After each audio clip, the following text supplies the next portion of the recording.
Would you believe me if I told you that several serious international issues, such as global warming, could be solved with one simple principle? My name is Samantha Ferguson, and today we are going to be exploring the theories behind the tragedy of the commons paradox and its relativity to open access systems. The original tragedy of the commons example starts with a group of shepherds who each own their own separate piece of land as well as a commons, which, in this case, is a space of land belonging to and affecting the whole community of farmers. This commons might more accurately be described as an open access field, but we'll get to that later.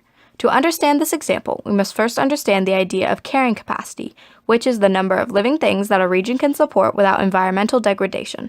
This means that each farm can only hold so many sheep to maintain the maximum potential and value of the sheep as a whole with the nutrients they consume.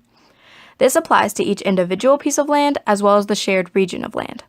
Let's say that each field has the same carrying capacity at around 100 sheep. If each farmer had exactly this number but kept no sheep in the commons, their individual fields would be working at full capacity, but the common space would go to waste. Now, let's say that in the next year, 2 of the farmers had overbred by 50 sheep and put those sheep into the commons. Now, every field, including the commons, would be working at full capacity, but to only mainly benefit the 2 farmers because of their use of the commons. Now, in the next year, the other farmers caught on and decided to overbreed by 50 as well, placing those sheep in the commons. Now, each individual farm works at full capacity, but the commons would be overwhelmed and only produce enough food for half the sheep. Average this quality over the total sheep owned by each shepherd, and each individual sheep would decrease in value by around 17%, making no one shepherd more beneficial than before. The tragedy of this situation is caused by the fact that the common space is an open access field, meaning that there is no communication happening between the farmers about its use. This situation could be avoided by the farmers, providing they had a basic understanding of carrying capacity, working together to figure out the most beneficial plan of action to profit all the farmers.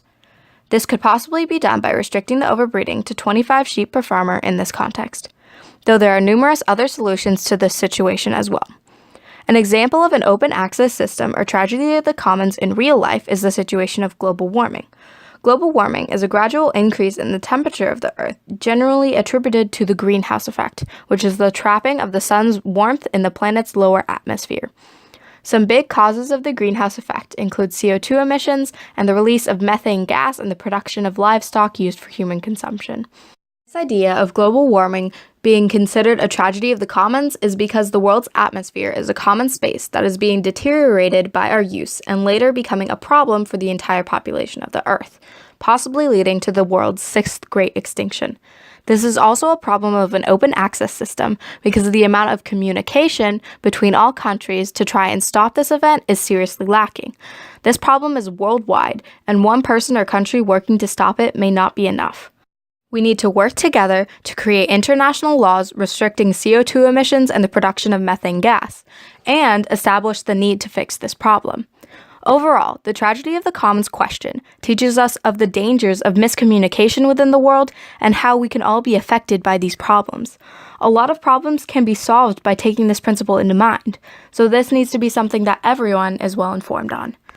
Thank you for listening.